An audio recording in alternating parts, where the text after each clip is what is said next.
Hi there, this is Datila, and welcome to the TNAIW GoGo Power Rankings show. As always, I'm joined by my co-host Burt Maclin, no relation to Steve Maclin. How's it going?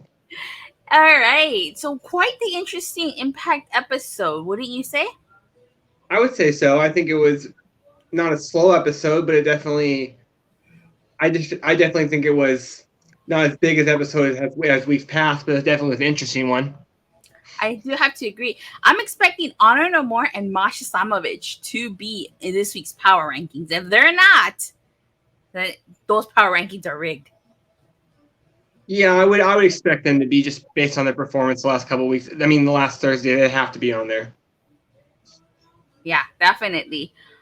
And also, I think Josh Alexander might obviously be on there, but I don't think he's going to be as high of a number because Homeboy didn't even wrestle.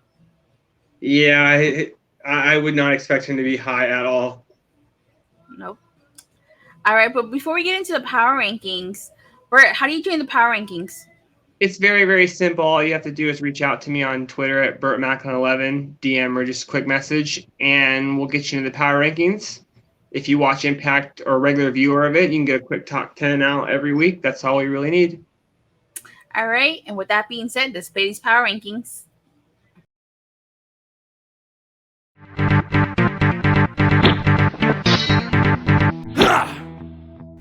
Number 10, Hitman Heath. Number 9, Bullet Club. Number 8, number 1 ex-contender Mascara Dorada. Number 7, Tag Team Champion Specs. Number 6, The Last Rodeo Mickey James. Number 5, World Champion Jordan Grace. Number 4, World Champion Josh Alexander. Number 3, X Division Champion Mike Bailey. Number 2, number 1 contender Masha. Number 1, new Tag Team Champions Honor No More.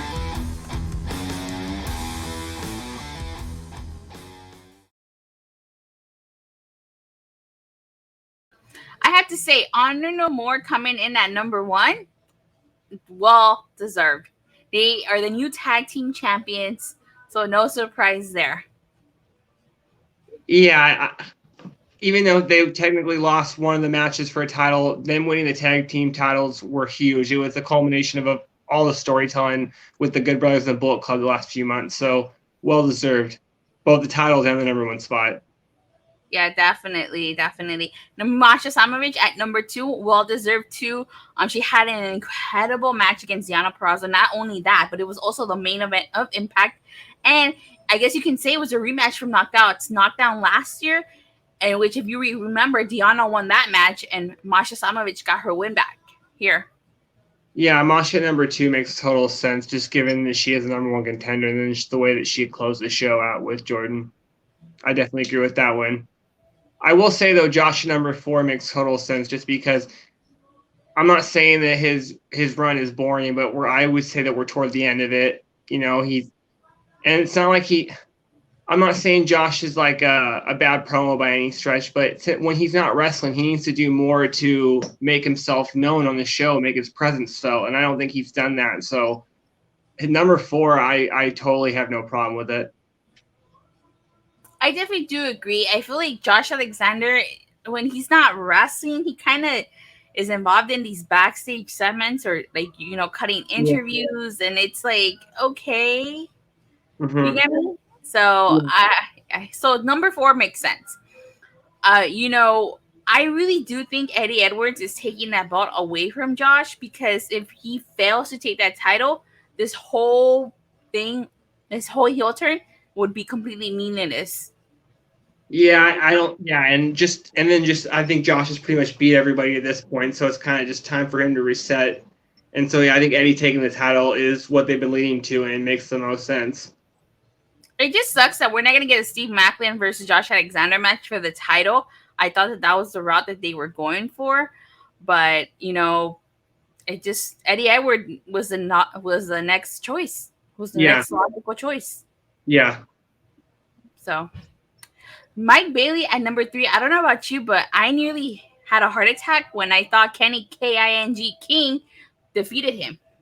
Yeah, I didn't think it was going to be. I thought it was going to be maybe reversed just because of the shenanigans in the match. But if it didn't get reversed and Kenny King became the champion, I wouldn't have a total problem of just building Honor No More to a dominant faction. But that being said, I'm glad Mike Bailey didn't lose because I personally think he deserves more respect just for how many times he's defended the championship. I was about to bring that up. He needs 6 defenses to tie Christopher Daniels and 7 to surpass him for most title defenses of the X Division title. Do you see that happening? I don't think he'll beat Christopher Daniels, but I could see him getting damn near close just because the way they built him up until this point, they've made him look like such a great champion and a very strong champion. So I could see him getting to 10. Do you think he will beat Curry Man? If he's not going to beat Christopher Daniels, should he beat Curry Man? I don't think so because he's a legend. Oh my god, that's hilarious. Speaking of legends, number 6, Mickie James with her last rodeo. I think she's very well deserving of that number 6 spot. She cut an impassionate promo, and like she said, this is her last rodeo. And I think, and this is just me thinking. Okay, you feel free to disagree with me. I think Jordynne Grace is going to defeat Masha Slamovich. She's going to hand Masha Slamovich her first loss. And then I know Mickie wants to earn it. I think she's going to earn her way back into the title scene. Mickie's going to take the title off Jordynne. And then, because you want to have Mickie have one last moment before she retires. So I think it makes sense to give her the knockout title one last time. And then when the time has come for her to, like, when she's done, you put someone over, and having that person take the title off of Mickie.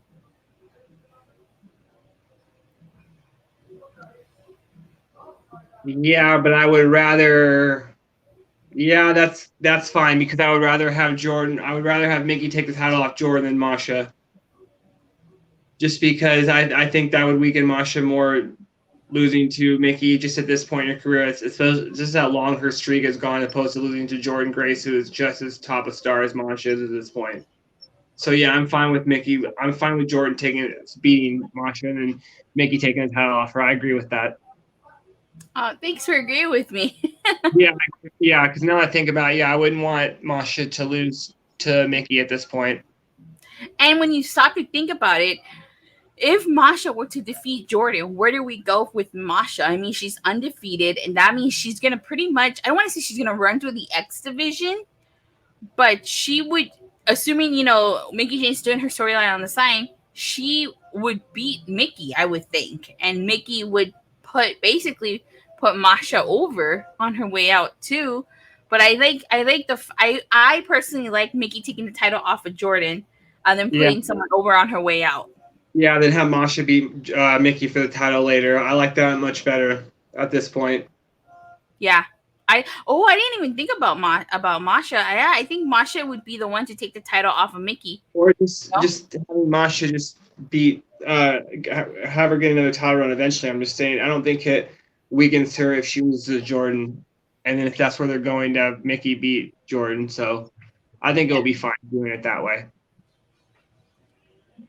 What about the Bullet Club being number 9? I think that'll be the last time you see them at number 9 at this point, just based on the fact that the Good Brothers are gone. So someone has to carry the torch for the Bullet Club, and so Ace and Bay are the 2 Impact guys representing them. So I think they're going to get a lot of opportunities. So I see them climbing the rankings each and every week going forward. I'm a little worried because, as you know, Aussie Open did show up on Impact and they did challenge Ace and Bay.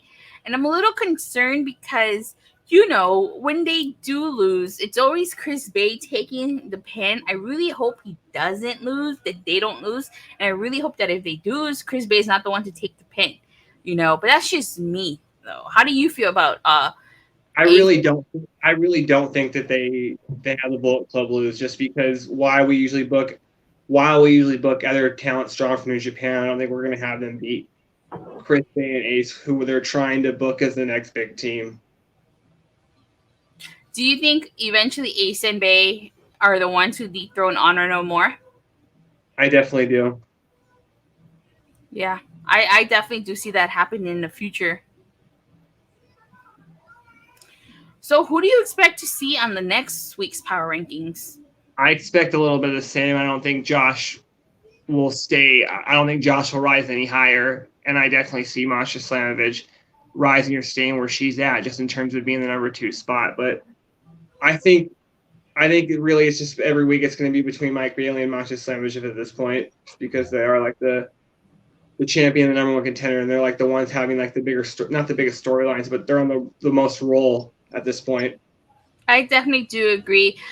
I still love Steve Maclin. I like Steve Maclin, and I think he's a fantastic wrestler. But I've given up on him being on the power rankings because I don't know what the heck is going on with him, Moose, and Sami Callihan anymore. I think that storyline is just, while it seems exciting, it's just not as important as anything else going on the show. Do you think it is going to lead to Jon Moxley showing up on Impact? I hope so, but I don't know if I hope Impact could pull something off like that, but we'll have to wait and see. I mean, you watched All Out last night, didn't you? Yes, I did. So with the Motor City Machine Guns wrestling at All Out and them appearing at Dynamite, the Go Home show, I feel like that didn't just, I feel like Impact wasn't like, oh, here, yeah, you could borrow the machine guns and not give us anything in return. I kind of feel like that was the exchange here. Like, okay, we'll give you the machine guns if you let us borrow Moxley. Sadly, I think it's more of just Scott willing to let his people do what they need to and being flexible, opposed to, I don't think Tony Khan thinks the same way. Unless Jon Moxley goes to him and asks personally, I don't see Tony Khan suggesting that at any point. I hope you're wrong. I really hope you're wrong. Yeah, I hope I'm wrong too, but because to me, it's like, what's the end game with this? Obviously, Sami needs backup against Moose and Steve Maclin. So who would come back him up if not Jon Moxley? I'm really sad to say, like, at this point, I would have to say, like, they have either Raven or, I don't want to say this, but it seems like it's happened before, Tommy Dreamer or something like that, just because that seems just too obvious, and Impact does that a lot. I hate saying that, but that just seems like something Impact would do. Oh, I hope not. I would really like to see it be Jon Moxley, but I would understand if it's not Jon Moxley, Yeah. It just, like I said, if Jon Moxley tries to make it happen on his own, I could see that being a long shot still, but more of a possibility than Tony Khan suggesting it on his own. Yeah, that is true. But with that being said, do you have anything else you want to talk about as we get ready to wrap up? Just continue to watch Impact. People, I don't know how much louder we have to say. Do I need to get a megaphone and stop sleeping on Impact Wrestling? It's just for that. It's just for them to decide if they want to watch an exciting 2 hours of wrestling every week. What if I pull out my Dragon Zord? If I show you guys my Dragon Zord every week on the Power Rankings, will you guys watch Impact Wrestling more? Okay, my Dino Megazord is out of commission, but I got the Dragon Zord right here. We can hope that'll bring in the fans. We can only hope. Yeah, exactly. We can only hope that'll bring in fans. All right. Well, with that being said, you guys, thank you guys all so much for watching and for the continuous support. Please don't forget to like and subscribe. Make sure you hit that bell so you get notified whenever this video drops or whenever TNAIW releases another video. And we'll see you guys next time. Bye. Bye.